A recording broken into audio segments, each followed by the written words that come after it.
ایک بدبخت نے کہا کہ مسلمانوں کو اگر کمزور کرنا ہے تو ان سے 4 چیزیں چھین لی جائیں. 4 چیزیں جب مسلمانوں میں موجود ہیں تو یہ کمزور نہیں ہو سکتے. ایک قرآن مجید، یہ ان کی وحدت کی ضمانت ہے، اور یہ کتاب ان کی وہ ایسی پاکیزہ اور متحرک اور فعال تھیوری ہے جو کبھی بھی فرسودہ نہیں ہوتی اور ہر دور کی ضرورت کو یہ کتاب پورا کرتی ہے.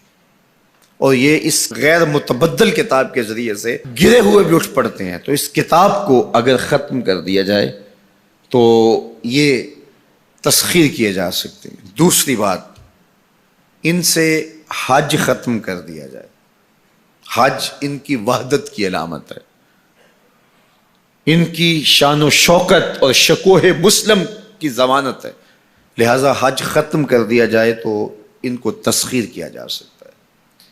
تیسری بات، ان سے جہاد کا خاتمہ کر دیا جائے. جہاد ختم ہو جائے گا تو یہ کمزور ہو جائیں گے. چوتھی چیز، ان کے سینے سے عشق رسول چھین لیا جائے. محبت رسول اس کے سینے سے کھینچ لی جائے. اگر یہ دولت نہیں رہے گی تو یہ مٹی کے مجسمے ہوں گے اور ان کے اندر کچھ نہیں ہوگا. وہ فاقہ کش جو موت سے ڈرتا نہیں ذرا، روح محمد اس کے بدن سے نکال لو.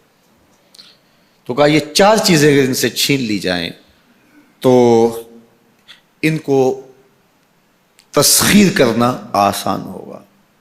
اب ان میں سے 2 چیزوں پر جب محنت کی گئی تو جہاد کے خاتمے کے لیے مسلمہ پنجاب مرزا قادیانی کو کھڑا کیا گیا، اور اس کا کام یہ تھا کہ مسلمانوں کی ذہن سازی کرے کہ جہاد ختم ہو گیا ہے.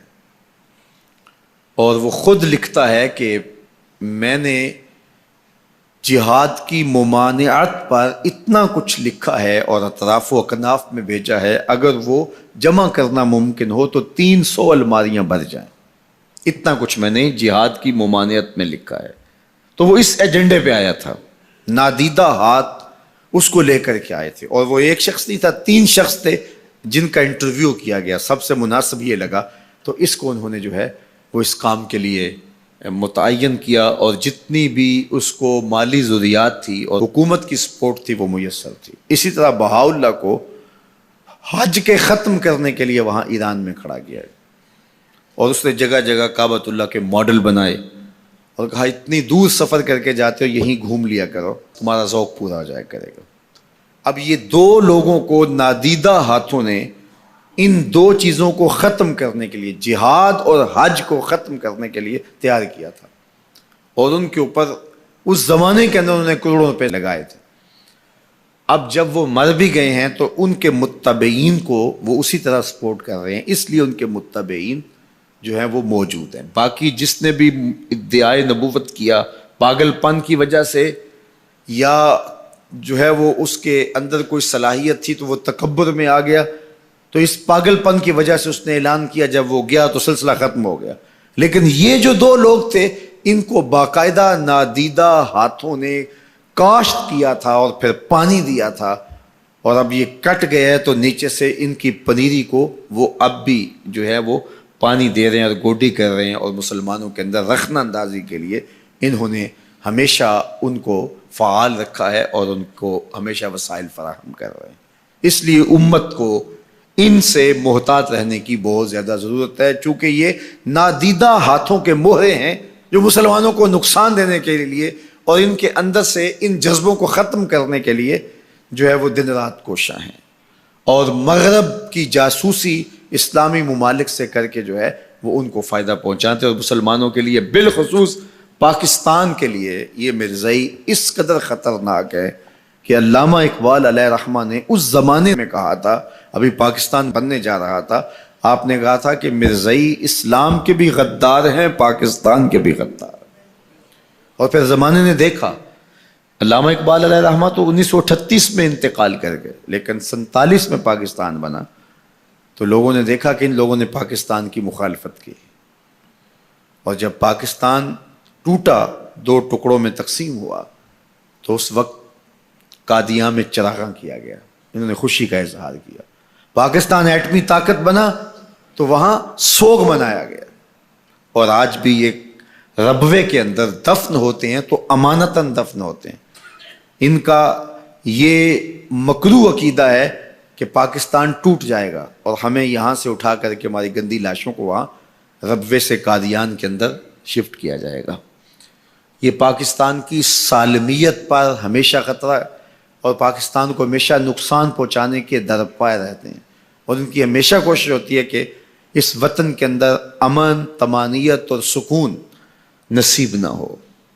مسٹر بھٹو نے کہا تھا کہ جو حیثیت امریکہ کے اندر یہودیوں کی ہے وہی حیثیت پاکستان کے اندر مرزائی حاصل کرنا چاہتے ہیں.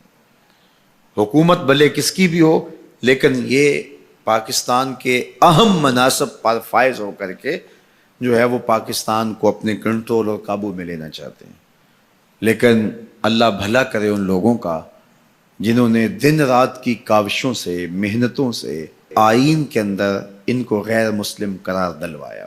علماء نے، مشائخ نے، سب لوگوں نے، تمام مسالک کے لوگوں نے مل کے اس میں کاوش کی، محنت کی کہ یہ 7 ستمبر کا دن تھا، 1974 کی شام تھی، 4:35 ہو رہے تھے کہ جب دستخط ہوئے کہ مرزائی چاہے ربوی ہوں چاہے لاہوری ہوں کافر ہیں، اور پھر ہر سمت سے نعرہ تکبیر اور نعرہ رسالت کی آوازیں آنے لگی اور تاجدار ختم نبوت زندہ باد کی صدائے دل نواز گونجنے لگی.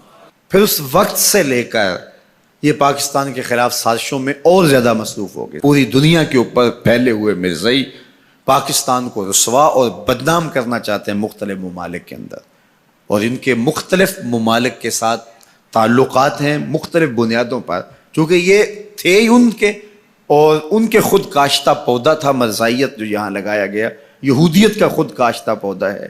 لیکن مرزائی یہ نہیں سمجھتے کہ پاکستان یوں ہی نہیں بنا، یہ کسی حادثے کا نتیجہ نہیں تھا، پاکستان محبوب کی نگاہوں کا نتیجہ تھا. اللہ کے خاص فضل سے یہ پاکستان مارز وجود میں آیا، اس لیے یہ مٹنے کے لیے بنا ہی نہیں تھا، قیامت تک قائم رہنے کے لیے بنا تھا.